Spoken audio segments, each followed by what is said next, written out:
Hi everyone, this will be a chess video, so feel free to stop it right now. Although I guess I will have properly labeled this as well. I'm doing this kind of a chess diet, as I might have mentioned before, and I'm doing one of these books. This is a blue book from Yusupov, and I'm supposed to do one chapter per day, and today is May 7th, and I'm at chapter 2, so I'm actually really far behind on the diet. I had kind of a busy week last week. I will have a busy week also next week, but I really have to get on it. There's 24 chapters, and so one book a month is actually the restriction. I was supposed to kind of recover during the weekend, but I never really did. So let's see what we can do. And I just realized that if I don't record this, then maybe I won't do anything. So it's a weird thing. I'm gonna go through the lesson in this video, and then in the next one I will go through the test. So let's carry on. This is Janata versus Bojkovic, Vrnjatska Banja, 1963. So yeah, I don't know how good of a television this is, but let's go through what Artur Yusupov is teaching us here. So he says the open file is an important positional factor. We have already underlined the significance of the open file in previous lessons. In this lesson we shall extend our knowledge. Major pieces require an open file in order to come into play. It is very important to occupy an open file, or at least to control it. It is often the struggle for a single open file which determines the whole strategic course of a game. Why is it so advantageous to control an open file? The aim is to penetrate to the 7th or 8th rank with the major pieces. From here the rooks or the queen can attack from the side either the opponent's king or his defenseless pawns and other pieces. If this is not possible, if for example all the squares are well protected by the defending side, then the control of the open file serves no useful purpose. Okay, and now we will have 6 examples and then a test of 12 positions. So I set up these 6 examples so you can go through them and see how exactly it works. So and actually the original instructions from this book say that you're supposed to think of these positions before you read the way the game went, so his analysis. Usually I skip over this part, and I will also probably skip right now, but well, let's see. Obviously white controls the d file, and it seems to me he's got quite a commanding lead here. But yeah, d7 is protected, so you want to get rid of maybe this knight. I'm not sure. Everything else here on the queen side seems to be stable. Rook d8, yeah, black would just take and move the knight. You're not really threatening anything. So yeah, I don't know.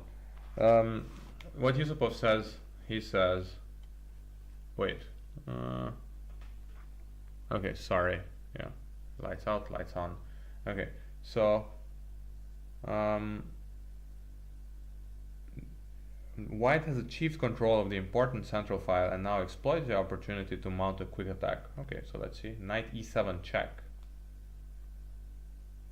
And he says that another alternative would have been b4, queen c4, and knight e7 check, where sometimes bishop e6 check will come out, will come into play as well. Okay, so knight e7 check, king f7. They say that king h7 wouldn't have been good because of bishop f5 check, and then knight g6 wins at least the exchange. But let's see. So knight f7, and now rook d7.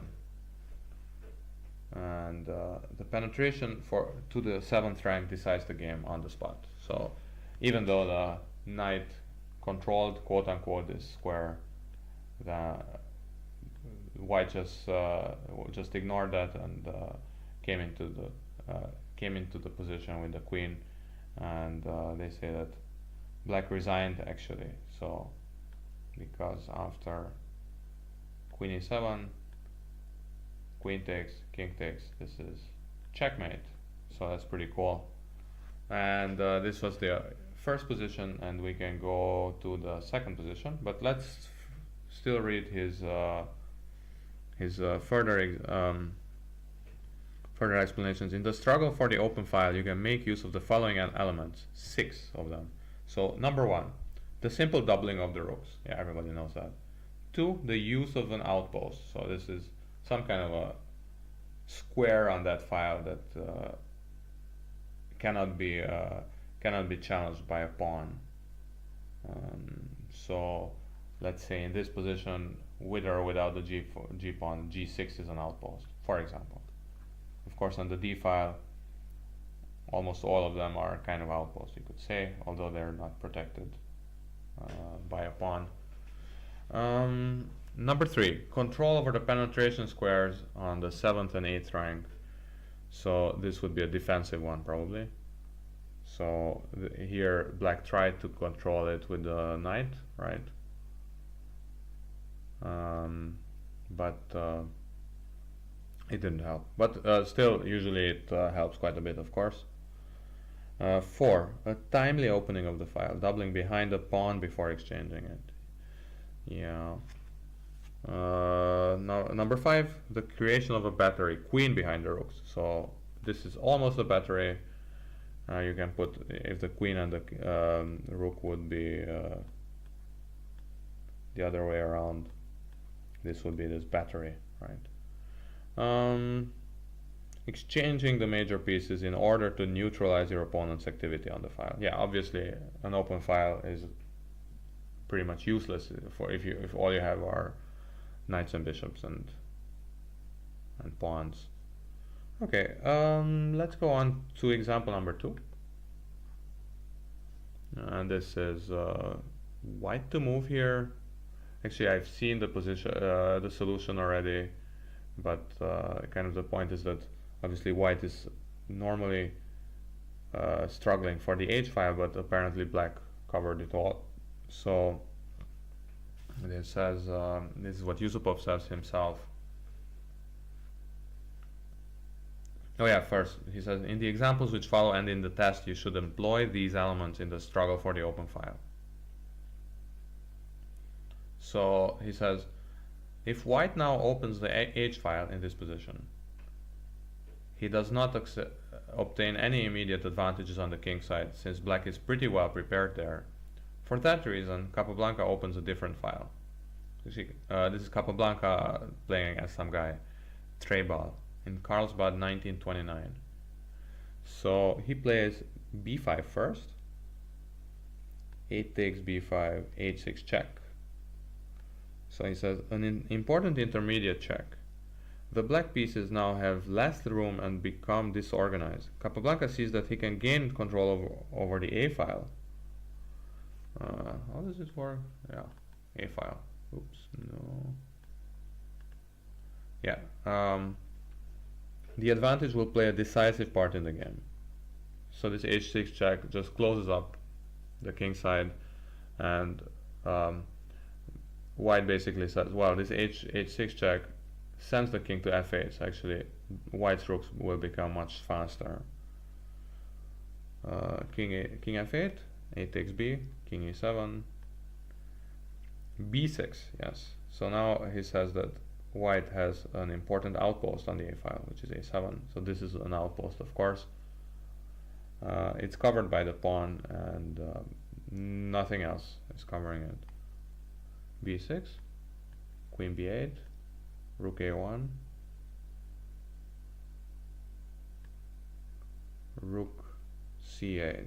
So, and as a comment, queen a8 is simply answered by queen c3, right? And now rook will come in, and the rooks will be in the right order, so to speak. So rook a1, rook c8.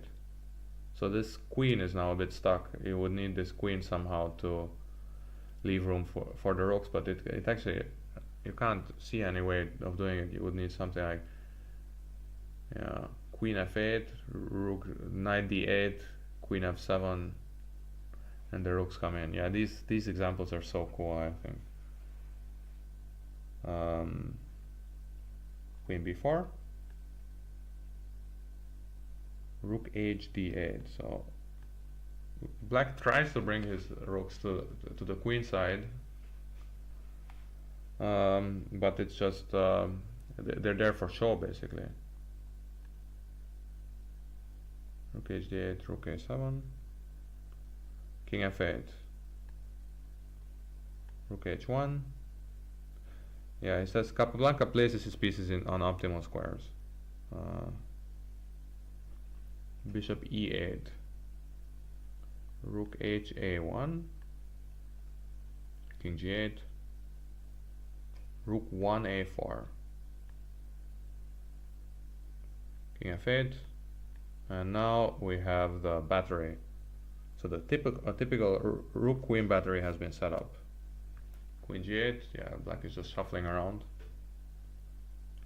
King g3. Yeah, I mean, I'm not actually if I had this position, it's almost a guarantee I would probably lose it or do something really stupid. So obviously you can see that black is out of moves, but also at least to my eyes now, I'm obviously this is not written in the book. Yeah, Yusupov obviously knows what he's doing, but to my eyes it also looks like white is almost out of moves. I mean, what I'm thinking of, sometimes you would be able to sacrifice something on like c6 or something like that, like knight takes c6 whenever it's not covered by the bishop or something. Yeah, or maybe sacrificing on b7 is also one possibility. So I say rook takes b7 and rook a7. Not now, but I'm just trying to think what exactly White's plan is. You can sometimes put a piece on b5 maybe. Let's say knight b5 in a position where the bishop is not on e8, and then push on with c6. Something like this. I'm not 100% sure.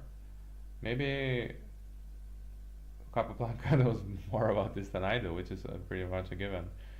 But yeah, I mean, you can reroute this knight to a5, right? Maybe like, I'm trying to think something like this. Not sure. King g3. Okay. King g3, bishop d7, king h4, king h8, queen a1, queen g8, king g8. So black just told white, okay, look, I'm just gonna do nothing. And I mean, white also kind of does nothing. So you could say that he's waiting for the perfect moment to strike. But yeah, let's see. King g3, king f8, king g2. So he went from e2 to h4 and now back to g2. Bishop e8. Now this is diagram 2.3, so there's some kind of key moment here. I'm supposed to think what to do. I mean, one weird idea could also be to try to sacrifice on g6 and get a queen. Of course, this knight now covers h8, but maybe in another position he won't be.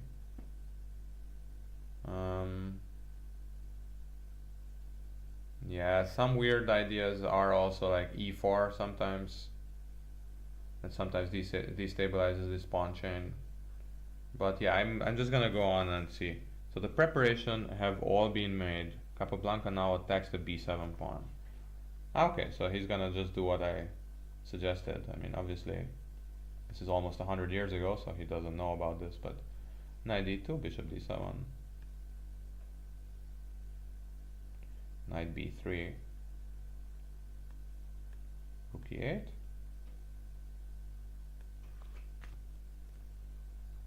and now another variation here. Yeah, I'd like. Yeah, this is exactly what I was wondering. So this is good. So I can see that he's reading my mind. Bishop e8, knight a5, rook d2. Yeah, yeah. So now it's kind of covered. But he just takes it. Okay, takes, takes. Ah, you have this move. Okay, yeah, that's pretty cool. Ah, it's gotta be good for white. Having two heavy pieces. So against one, basically. Queen back, takes. I mean, these two guys, yeah, technically you have two pieces for a rook, but I mean, good luck with that. This is just so strong. Yeah, it just shows a little bit longer. Rook 8, queen d7, I guess. Or queen b7. Yeah, queen a7. Yeah, this is just yeah, you're just queening. It's not like, oh, two heavy pieces, whatever. Yeah, you're getting another queen, so yep, you're getting another queen in about 3 moves or so. So this is also not the right thing. Rook e8. Queen a5. Oh, sorry, knight a5. Knight d8. Oh my god. And now he says bishop a6. Yeah, exactly what I was suggesting. Well, not really, but you know what I mean. B takes a6, and now boom. Rook d7. The black pawn chain has been broken up. The position rapidly collapses. Rook e7.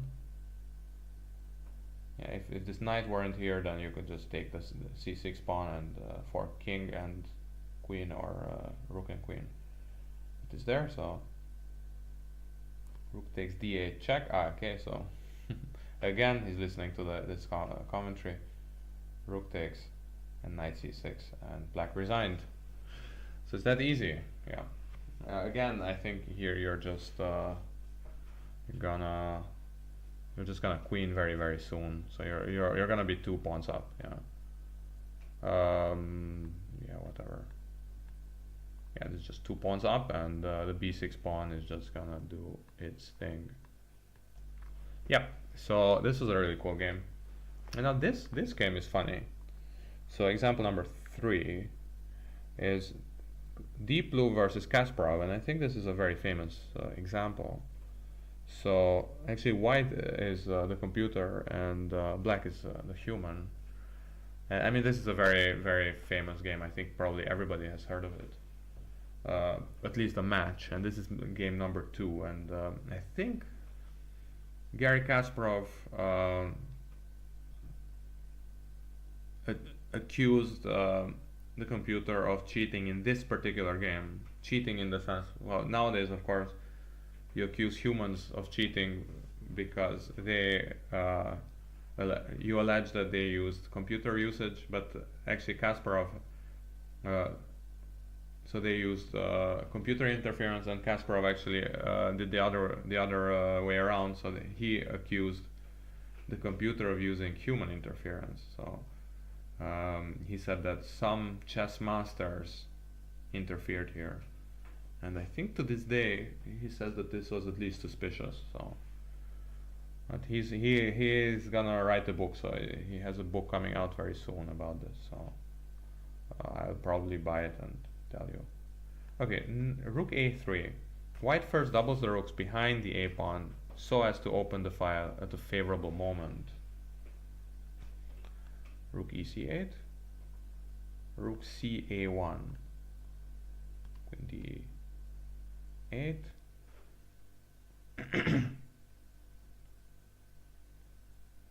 f4, and Yusupov suggests taking, and then bishop a7, and he says this is one of Karpov's favorite ideas. In this way, white prevents the exchange of major pieces on the a file, but the computer probably does not know the classic games.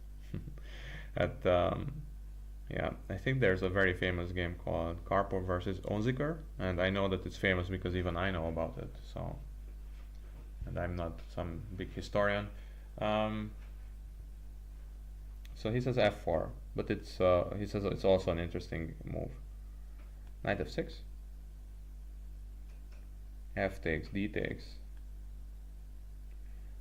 queen f5, queen f1. It's very accurate play. Queen f2. Ah, sorry. Oh boy. Okay. I have to go back because the queen is on e2 actually.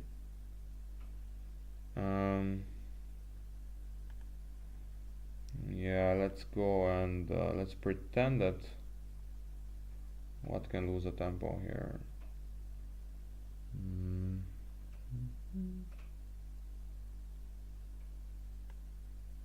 Yeah, let's say okay, like this. Okay, so this is actually the position, the initial position had the queen on e2.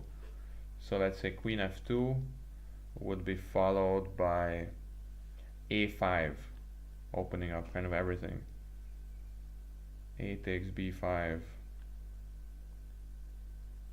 a takes b4, rook 8, rook 8, rook 8, queen 8, cb4, bishop b5 with equality, it says. And yeah, or there was another one with, so look, a b5, you could have bishop b6, queen e8, bishop e5, bishop a5, double question mark. I don't know how to do that, but that's too bad. Bishop a5 is bad because oh yeah, okay, yeah, you're just winning the queen, so don't do that. And this is why a5 is a good move. Probably Kasparov would have seen it. But white played queen f1, so actually I don't need to do anything special to the position from here on. Queen f1, knight e8,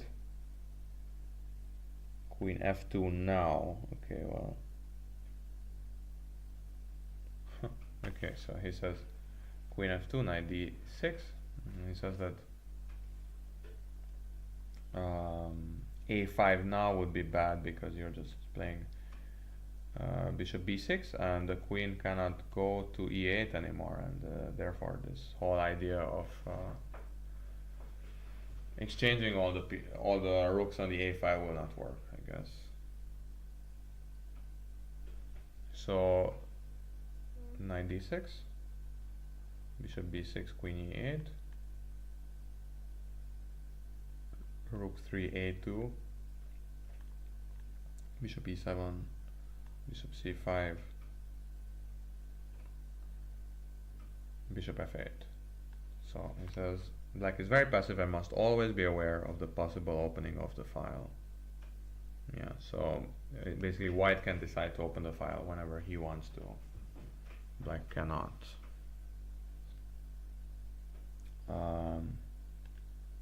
Bishop e7, and the other thing he says is queen f8 is met by knight h5, commentary by deep blue. It's funny.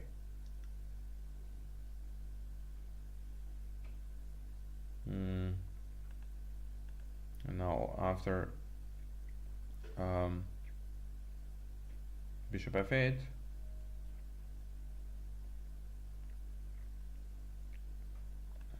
white played knight f5,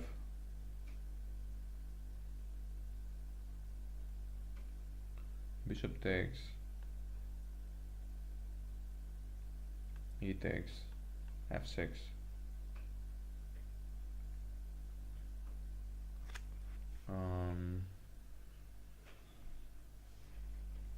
And now he also says that D blue. So if D blue, like playing black, would have to play. So if D blue would have to play black here, he prefers knight f5, ef5, b takes a4. Okay, for whatever reason.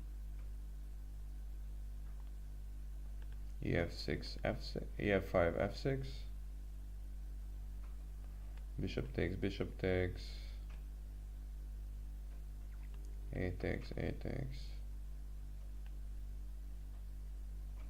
Oh yeah, also here e takes f5. He says if rook d8, then white would play f6 himself. Bishop, a. And now he says bishop e4.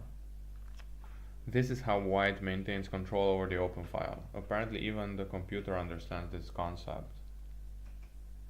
Ah, okay, yeah, basically, you mean that white is protecting the rook. So after rook takes, queen takes,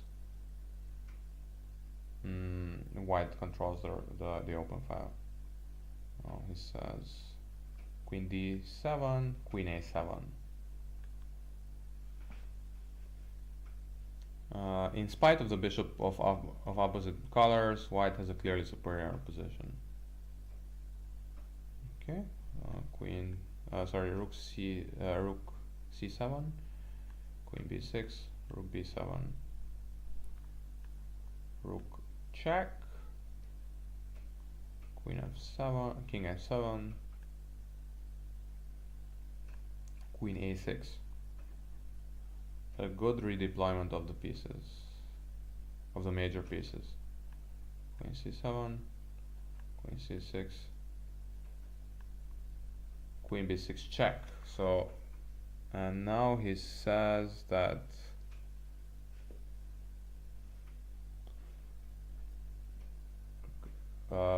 D blue played king f1, and this is inaccurate and allows Kasparov counterplay.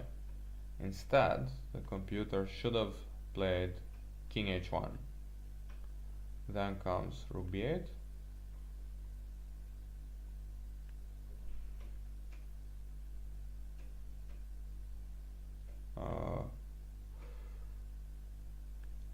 Rook a6.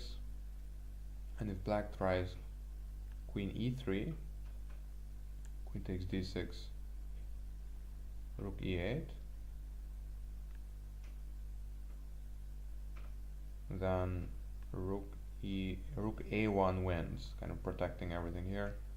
The point is that the bishop on e4 is now taboo, is after queen e4.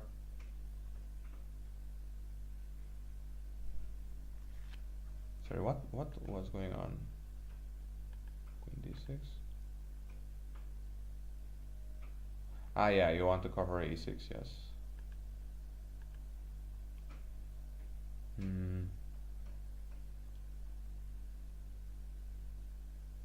Queen a7, king g8,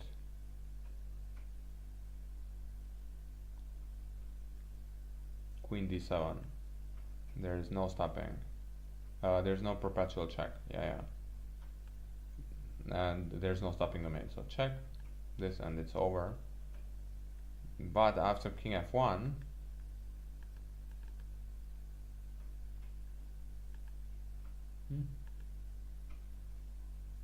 king f1, it went rook b8, rook a6. Kasparov resigned here, but he did not realize that this is just a draw. So apparently it's a draw. Rook a6. Of course, Kasparov saw that he would lose this bishop, I guess.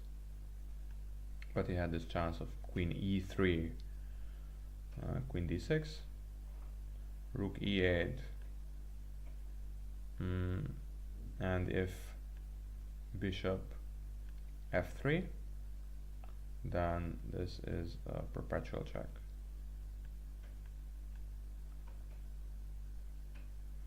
there is no escaping. So basically white doesn't have any cover on the dark square, so he will have to accept the draw. So actually Kasparov kind of blundered, but the interesting part was, no doubt, kind of the earlier parts where white was kind of improving his pieces and the A file was opened. On the other hand, I would say it's also kind of a complicated position. But let's see another one. This is an easier one. Karas Botanique, Moscow 47. So two heavyweights here. And it says, black is ready for the struggle for the open C file. So white should immediately prepare to exchange the major pieces. The next natural looking move is a positional error. So white played E3, and this is a mistake because white should play knight A2. Knight A2 to meet bishop B5 with the exchange of rooks. Oh yeah, so basically white is covering C1, and that's the reason why knight A2 was preferable. So E3, which definitely looks like a natural move, like he says. Bishop B5 now. Of course you can't take that because the rook is hanging. Bishop B5, rook Fe1, king G8.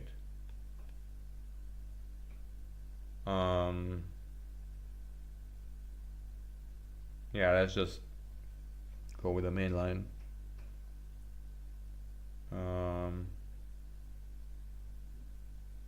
So F3 was played, and he says the struggle for the open file is lost.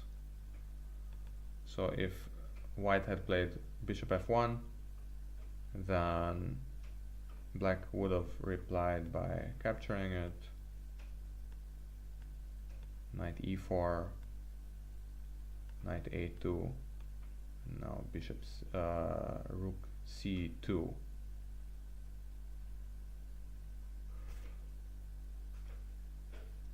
And you have obviously all kinds of stuff going on here.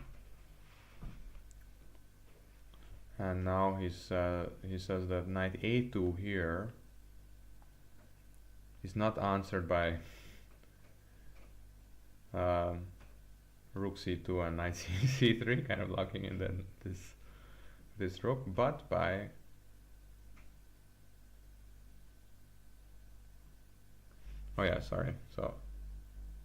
and rook B2 is answered by this move, knight D5, and you're attacking the rook,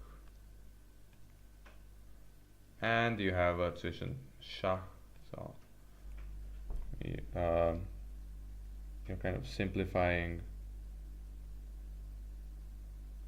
I think you're just kind of exchanging a bunch of pawns, right? So black can do this. But as I mentioned, you simplified the position already, and you have no problems at all. I actually wonder what the computer says here. He doesn't say anything yet. But let's see.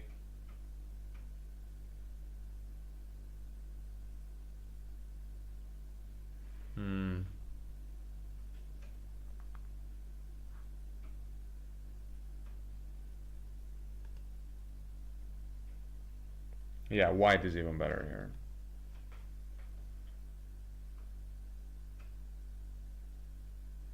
So this is bad.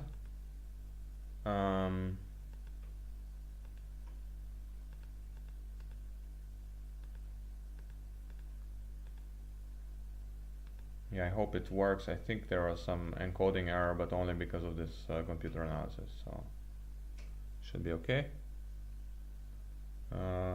Rook C1. Yeah, so not like this, but after knight A2 now black just plays bishop C4. So this is what he says, and it is, he says, just with an advantage for black. So still black will control the file, whether white likes it or not. And After f3, black just played bishop c4 with a bit of with a bit of an advantage. Sorry, yeah, that's some crap. Bishop c4, bishop f1, knight e8, heading for d6. Bishop takes, rook takes,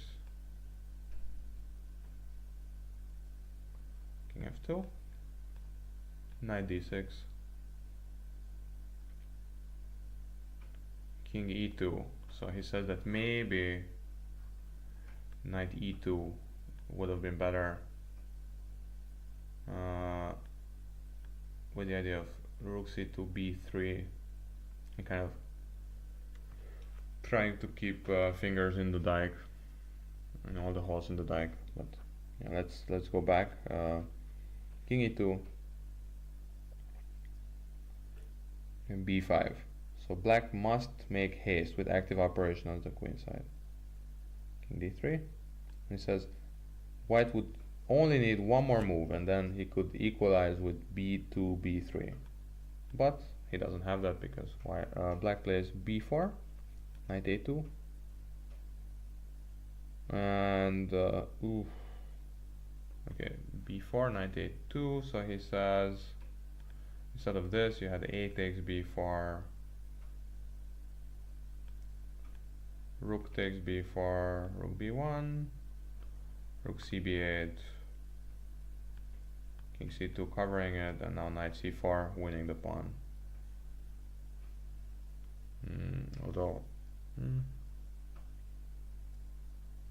yeah, so b3 is met by knight a3, so you're actually just winning the pawn. And another one was knight e2 would have been somewhat more stubborn. B takes, rook takes, knight takes, rook b8. Okay, and the other one was rook takes, loses the a pawn after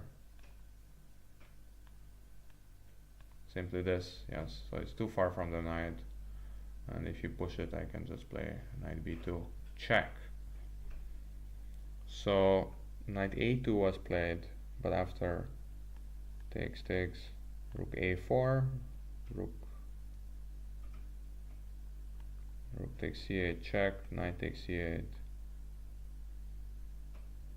knight c3. Black simply just won this pawn and went on to win the ending. So that's good to know. There's two more examples. Let's try to go through them quickly. One of them looks pretty easy. Yusupov with white against Beitar, and you don't have so many pieces here, so that's good. And of course the point is that white will probably take over the d file, and he says indeed white will take control of the open file. So rook d1, queen e7, queen d3, g6.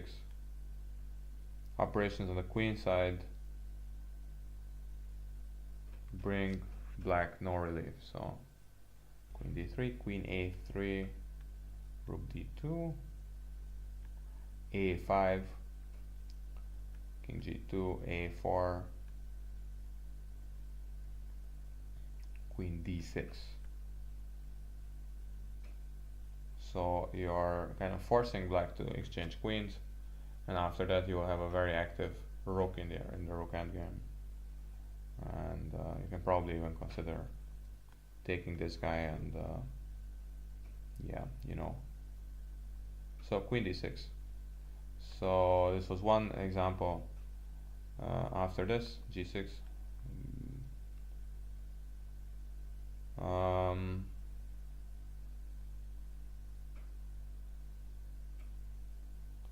White offers the exchange of queens, which I find a little bit surprising, to be honest, but let's see what happens. Queen d6, rook e8, and now white refuses to exchange queens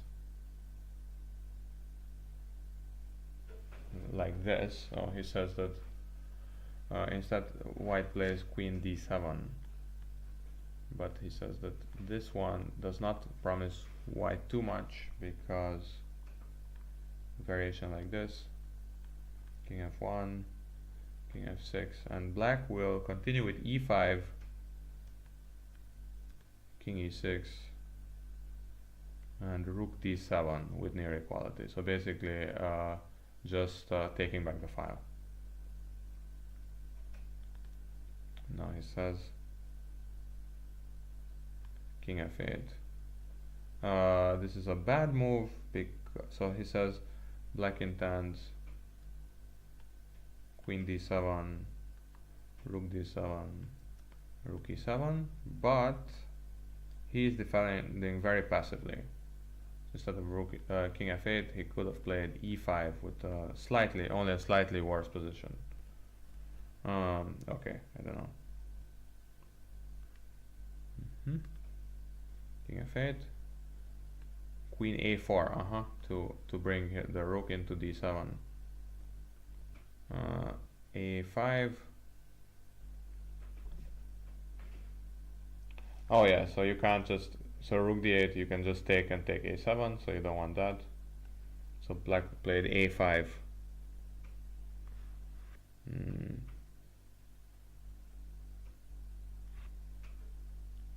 He says that maybe the better chance would have been queen b7, rook d7, and now queen e4, and try to get perpetual. Yeah, that looks pretty nice actually. A5, queen d7, and now it's harder to activate the queen. Rook d7, queen c5. He says that rook d7 is stronger than queen c6, rook d8.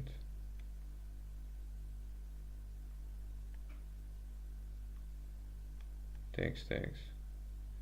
And now white is kind of pushing, so white is more active, but black has the same amount of pawns, and he has a queen, so he always has some kind of chances for a perpetual.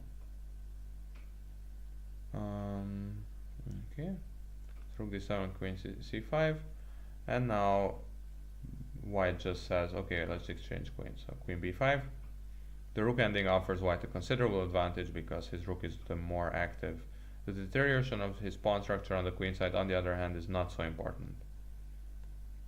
Okay, no idea why, but let's see. cb5. He says other moves. This move. So black actually played rook c8, and he says this move loses by force. But other moves do not seem to bring salvation either.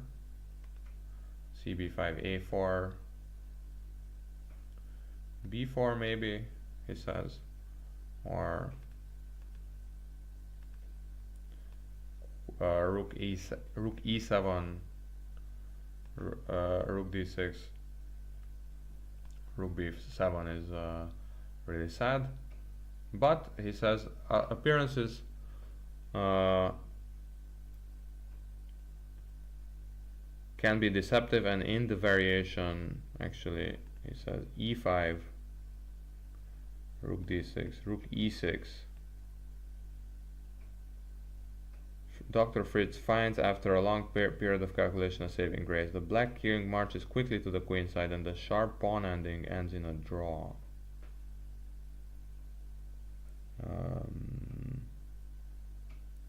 Okay, so I don't know why, but maybe it does. Okay, so cb5, it says rook b7, a4. So black is trying to be active here. If you play rook c2, a4, and white wins both pawns on the queen side. Okay, a4, b takes a4, rook c4, rook takes b6, rook a4, rook a6, and black resigned. So this was another example where white was using his open file. Not really sure. I mean, it's true, yeah. So it was really about this d file for a while. Yeah, I don't know if it totally fits the theme, but let's go on to the last one. So it's the last position. Botanique versus Bolotov, USSR Championship, Moscow 1945.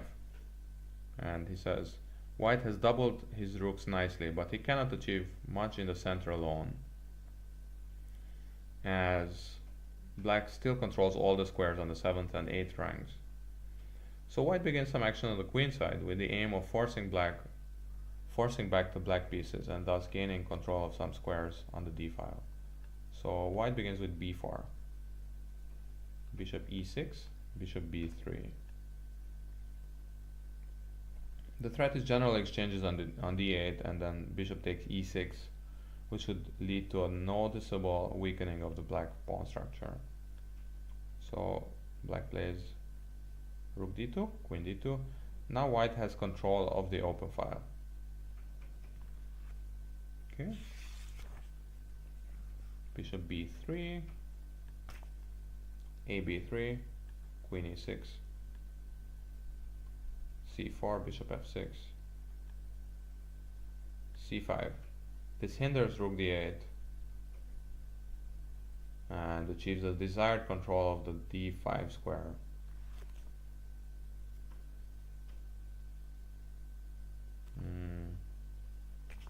So knight c8 was played, but if black were to go in for rook d8, then white can take, and basically have two knights and the rook for the queen, and this is probably just totally winning for white. Yeah, I mean, I guess, yeah, the queen cannot really come here to start taking pawns, because you're also just gonna invade with your knight and rook, and it doesn't look good, yeah. So knight c8, queen d7, queen b3. So he says again, if rook d8 followed by taking this, and knight e3, black will lose the e5 pawn. Yeah, so I just come and take it, and that will be it. So queen d7, queen b3, bishop g5. Oh, what's going on? Queen b3. Ah, yeah, sorry. Queen b7 now. Bishop g5. Takes. Queen a6. White is an advantage in material, so one pawn all. The rest of the game is relatively simple.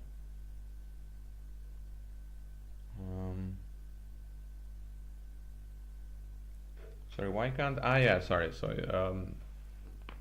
black doesn't want to take this pawn because white will take that pawn, so instead he's trying to defend. Queen b7, rook e8, queen d7, knight f8, queen d6, queen b4, knight g4. Yeah, looks very strong. Knight g4, rook a8, queen e5.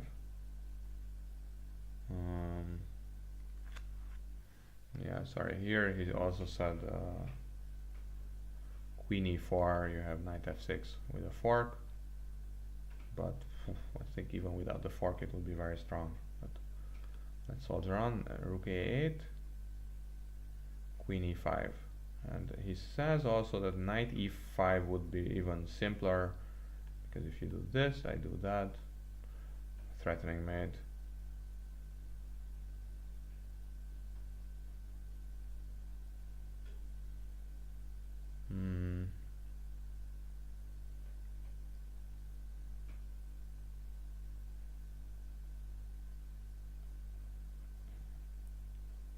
And after queen f5, you can give this check.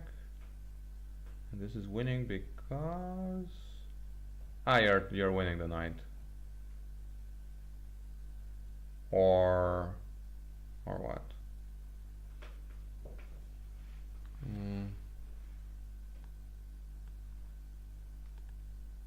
And what is this? No, I mean it's easy. Yeah, sorry. No, you can just yeah, queen h8 and so on.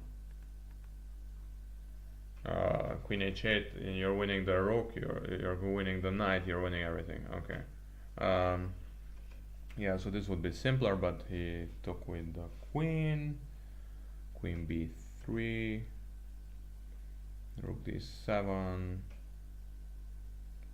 Knight g8. Doesn't look good to me. Okay, queen d4 check. And he says not. Knight e5, double question mark, knight f6, rook f7, double question mark on account of just taking. And now you will have yeah, some kind of a stupid surprise here, right?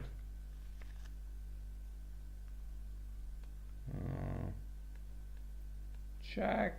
Oh, this is painful, right?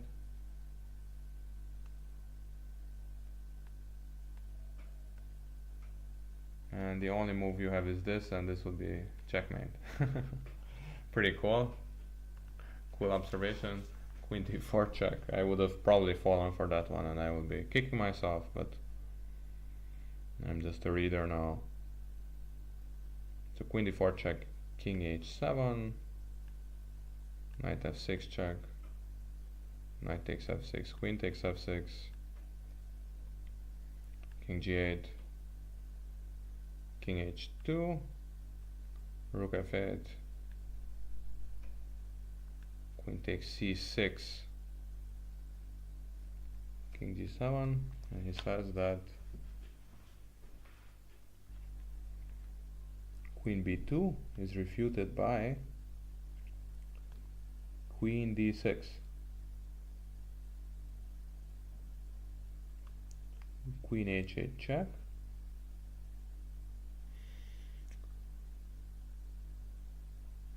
King g1. Queen a1 check.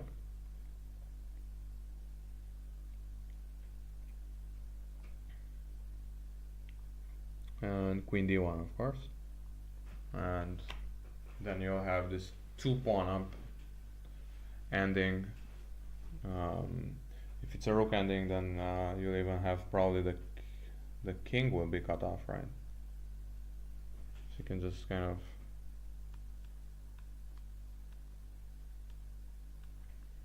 let's say you do something like this. You can just keep the rook there and bring your king. And this king will be kind of cut off like this. So these are the only squares that the king can have. Yeah. Anyways, the main point is that this is a bad thing. So let's try this king g7, whatever this means. But okay, queen d6, queen b1, d4, king h7, c6. It says, and black resigned. So if queen rook h8, then queen takes h8 and c7, and black has no checks, and you're gonna get a new queen. Pretty cool. So that's about it, and I think I will just come back with the problems. Yeah, so this was the lesson. Normally I actually go through it a lot quicker than this, but these were actually also quite long variations, so I will upload this. I don't know how useful this is, but if you wanted to get this book, you should seriously consider it. I think it's really cool, and you can learn a lot from it. This was definitely a good example, for example, for how you can use an open file, open files just like that. And let's see how I do with the test. Probably terribly. Usually I do terribly, but yeah, hope is the last thing to die. So yeah, thanks for watching, and see you in the next video.